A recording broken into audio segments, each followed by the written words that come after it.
Meanwhile, while China Joe falls apart, let's check in on what a real world leader is doing. Okay.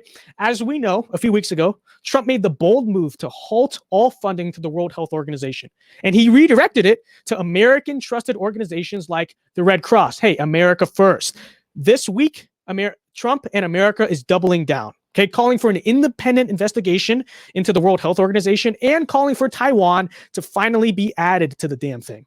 Now, I thought this was a pretty bipartisan move, considering that the World Health Organization is like run by communist China and all. But apparently not. Many on the left have expressed actually outrage that he's defunded the World Health Organization. Okay, so Lawrence Gets Political is a liberal TikToker, and he disagrees with President Trump's decision to defund the World Health Organization. So Lawrence, I mean, the World Health Organization, this guy Tedros that runs it, he covered up. He's not a good guy. Like, he covered up for cholera pandemic in Ethiopia, and now he's covering up for China, right? It's a very China-centric organization. I mean, why do you think we should be basically giving funds to an organization that is more or less run by the Chinese?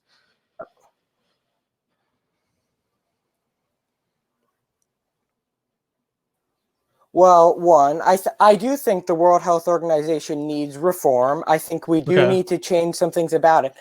But this, in the middle of a global pandemic, where this virus is hitting in the northern hemisphere, but it might hit again in the southern hemisphere or in somewhere like India that's very populated. It might explode again, and we need the World Health Organization to be able to coordinate a global effort.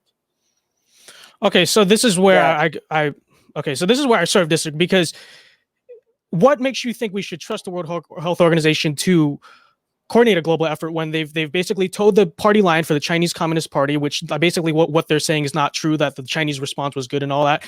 And as early as January 14th, or as late as January 14th, they were saying that the virus is not human-to-human transmissible. I mean, specifically, what does the World Health Organization do that basically allows them to coordinate a global effort? Like, what would they do that this would help? This is the benefit. Okay, go ahead. Well, they pass information around. They have researchers there. They get stuff done.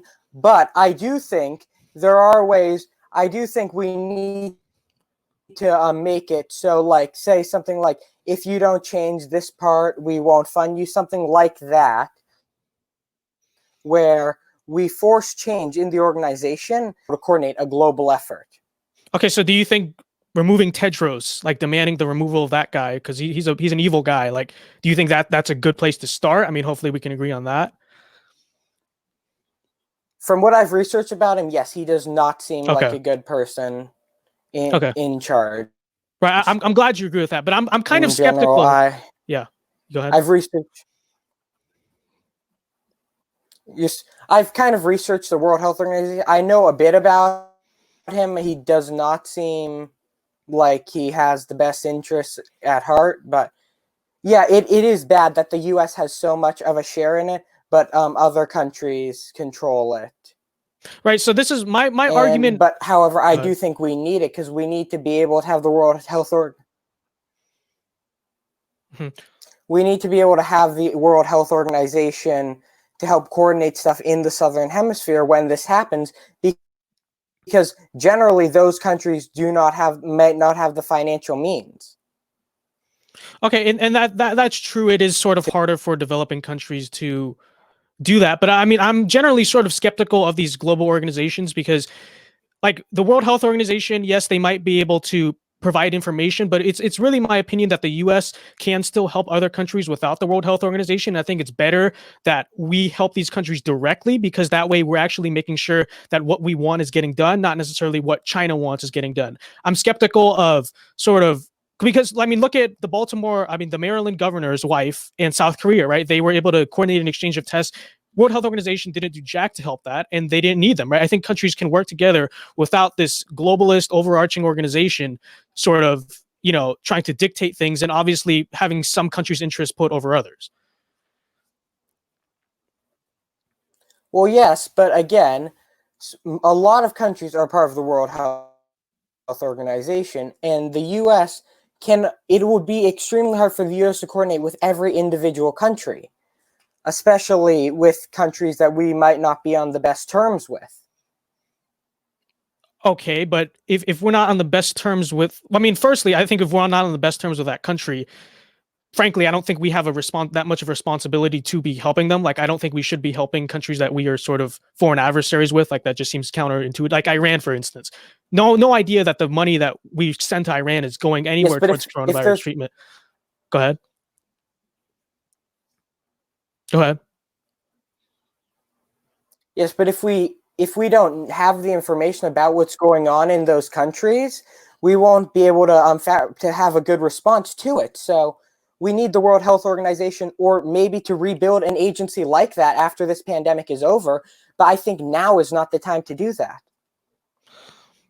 Well, I mean, the issue is that the World Health, you say, oh, it'll help us coordinate because we can get accurate statistics, but the World Health Organization has not provided us very much accurate statistics or information at all. I mean, like I said, they've been towing the party line for China. I get you disagree with that, and I'm glad you do disagree with that. But what interest do we have funding an organization that is just going to toe the party line for China? I mean, we actually gave the money to organizations like the Red Cross and stuff like that. It's not like we just put the money somewhere else. We're putting the money to what I think is a much better cause and something that really serves the interest of ourselves and humanity even more.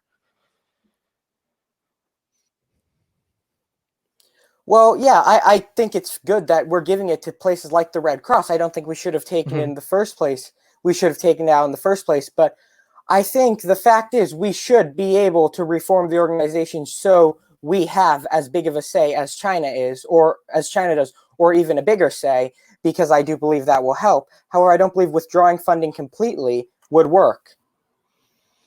Then how would you suggest that we reform the organization best, especially right now? Because I think it's actually dangerous to be giving money right now to an organization that is not transparent and lies to humanity during a global pandemic. Like, you can say, oh, it's we need it right now, but I think it's the last thing we need right now, because it's a bad, crappy, corrupt organization that is not helping humanity and is acting against the humanity's interests right now. Okay, so what I do, I think we should make it less China-centric, more global-centric. Okay, so fair more point, yeah. countries, more countries have a bigger say, and not it's mainly China. It's not any of the other superpowers that we're. It's mainly China, so that more countries can have a say. More countries can be able to get what they say in, and it not just be people following China's interests in general. Because I do agree, it is somewhat China-centric. I've researched this Very from Politico, from yeah. multiple right and left-wing sources, that it is China-centric. So, but see, what I'm saying is, you can make an argument for the World Health Organization, a reformed World Health Organization, but as we stand right now, what we're basically doing is giving money to a Chinese propaganda organization, and I think that's the last thing we need right now. Like, we should. Yes, I think we should talk about punishing China right now, and I think that starts with not giving money to an organization that toes their party line. But the organization doesn't just work for China. Multiple other countries benefit from the World Health Organization, and if we pull the funding just to punish China, it'll hurt other countries. I don't think that collateral damage is worth it at the moment. But see, China is actively hurt a lot of freaking countries too. I mean, so I think we need to really talk, because like I said, I still think we should be helping other countries, but I think we should be helping other countries our way. We should be we should be personally, like as a government, basically saying, okay, we're going to help the other countries by doing this. We should not be giving it to an organization that's just going to take our money and not listen to what we want. That's what I'm saying. Well, then it will just be a response between the U.S. and that one country. We need a full global idea to respond that is comprised of all, if not most, countries.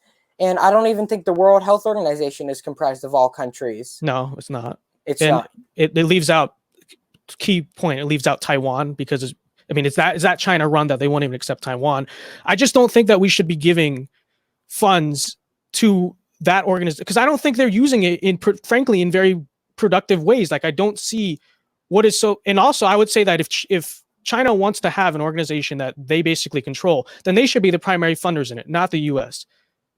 Wouldn't you agree on that? Yes, okay. I do agree. If we fund more, we should have more of a say. However, I don't agree cutting it now at the moment, where they're doing a lot of stuff like offering tests in some areas and helping out.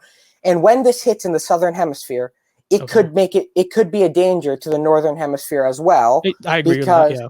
Yeah, I agree. because especially if it hits in some other northern hemisphere countries that aren't as bad at the moment, like India. It is not exploded there yet. It's still somewhat controlled. If it does that, the US is directly in danger again. Well, I think that. Well, I think India is a very rich country. I don't think they necessarily only need World Health Organization help. But I mean, we're almost out of time here, so I guess I'll give you like the last word and then I'll respond. But again, as I'll say again, like the U.S. and India, for you mentioned, in the U.S. and India have a very good relationship. I mean, Modi and Trump are very close. I think we can 100% help them without having to go, because I think actually sending our help through the World Health Organization is counterproductive, because it's bureaucracy. What we're basically funding bureaucracy, and the idea is the help's going to trickle down. But I think it'd be more effective if we say, okay, this country is having it bad, let's go help them, let's directly help them out. Then we don't have to deal with all this bureaucracy, whatever China's doing, like with messing with the money. The more bureaucracy you have towards funding, oftentimes I think you'd agree, the less times it actually gets down to where it's supposed to go. Okay, and the World Health Organization is a very corrupt organization. I just think that if we want to help other countries, which I think we should, because it's also in our interest, we need to be doing it in a way that we know, like, we're getting what we want. Well, yeah, that's why I do support reforming it. That's why I don't think we should just say, okay, it's good as it is, just keep funneling money into it. No, I do think we need to help reform it, help change it. But I don't think just pulling funding just directly was a good idea. And yeah, that's basically my final statement. Again, it's not just India, it's countries like Brazil, Argentina, Southern Hemisphere countries that could be hit that are, yeah. Okay. And I guess I'll just counter by that by saying that, again, I don't think the World Health Organization currently, as we stand, is really doing a cost-effective job at doing that, considering just how corrupt and China-centric they are. But Lawrence, I appreciate you coming on. Thank you. You're always welcome to have you again. And thanks for coming on. Thank you. Thank you. Bye. Hey there. I'm glad you enjoyed this segment from my weekly show. If you want to watch the full weekly show, you can go watch it right now. That episode is up. And make sure, Fridays, 8:30 p.m. Eastern Time, 5:30 Pacific, make sure you tune in to my full weekly show. Glad you enjoyed this clip. I'll see you guys later.